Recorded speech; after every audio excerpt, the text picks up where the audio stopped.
छोटे बच्चों को क्या पता कि टेंशन क्या होती है।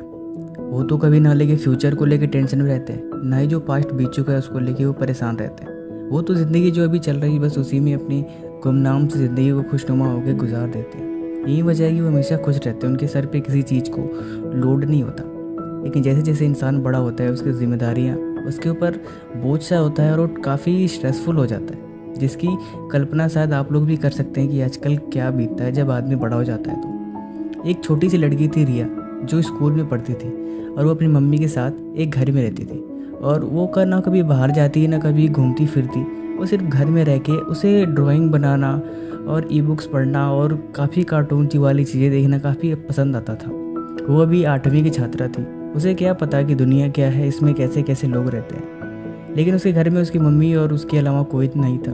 मम्मी उसे केवल जब डिनर के लिए बुलाती तो वो जाती और डिनर करती, फिर आके अपने कमरे में बैठ के ड्राइंग बनाती और सिर्फ अपनी दुनिया में मगन रहती थी। वो कभी बुक पढ़ती कभी ये करती, लेकिन उसे बाहर वाली चीज़ों से कोई मतलब नहीं था। एक दिन मम्मी ने उसे बुलाया और बोला, बेटा रिया, कभी ज़िंदगी में अकेली हो जाओ तो ये सोचिए मत घबरा जाना कि मैं अकेली हो गई हूँ, मैं क्या करूँगी। जब तुम अकेली होती हो तो तुम्हारे सपने, तुम्हारी उम्मीदें तुम्हारा साथ देते हैं और उसमें कोई ना कोई ऐसा ज़रूर होता है जो तुम्हें साथ देने के लिए तुम्हारे पास खड़ा होता है। इसलिए कभी इस बात को लेकर हैरान मत हो जाना कि अब मेरी ज़िंदगी ख़त्म हो गई है, क्योंकि ऐसा सोचना बेवकूफ़ी भरा होता है। रिया की मम्मी ऑफिस में काम करती थी और वो शाम को घर आती थी। रिया स्कूल से आके डेली अपने रूम में बैठ के ड्राइंग बनाती और अपना डेली का काम किया करती थी। एक दिन रिया को फीवर हो गया, उसकी मम्मा ने चेक किया तो उसे बुखार था।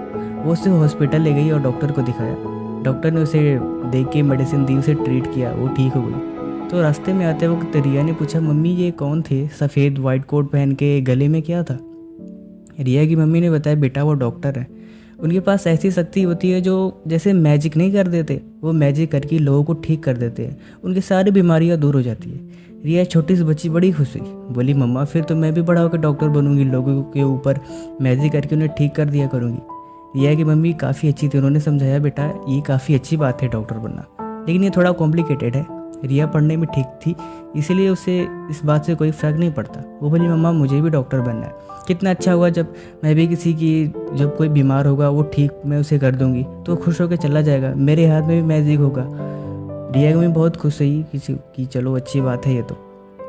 धीरे धीरे समय बीतता गया और एक दिन रिया की मम्मी ने उसे बुलाया और बोला, बेटा कुछ पल ऐसे होते हैं ज़िंदगी में जो हमें सोचने पे मजबूर कर देते हैं कि हमें समझ में नहीं आता कि हमें क्या करना चाहिए और क्या नहीं करना चाहिए। लेकिन उस समय हमें सिर्फ एक ही रास्ता चुनना चाहिए जो हमारे लिए सही हो, और उस बात को काफ़ी विचार करके ही अब करना चाहिए। रिया की मम्मी ऑफिस गई, लेकिन उस दिन शायद कुछ ऐसा इंसिडेंट हुआ जिसकी वजह से कुछ उसकी लाइफ में ऐसा एक्टिव मोड आया जो कभी शायद ही किसी की ज़िंदगी में आता है, और चाहे तो लोग समझ जाते हैं या फिर टूट जाते हैं। उस दिन ऑफिस से आते वक्त रिया की मम्मी का कार एक्सीडेंट में मौत हो गई और वहीं पे उनकी डेथ हो गई और पुलिस वाले उनकी बॉडी लेके रिया के कमरे पे आए। वो छोटी सी बच्ची, उसे क्या पता, वो तो उसे चाचा जी और दादाजी शायद बगल वाले थोड़े से दूर पे रहते थे, वो आके उसका बाकी के क्रियाक्रम किए।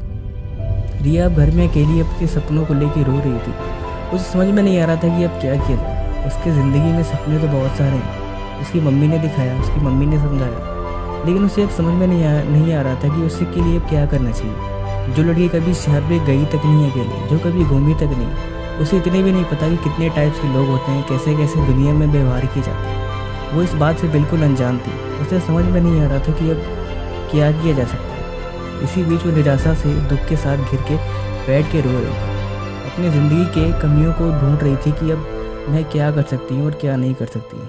उसकी ये बात बिल्कुल समझ के परी थी कि अब वो क्या करेगी। वो तो रोई जा रही थी। वो इस बात को लेकर काफ़ी हैरान थी कि आखिर ऐसा क्यों हुआ।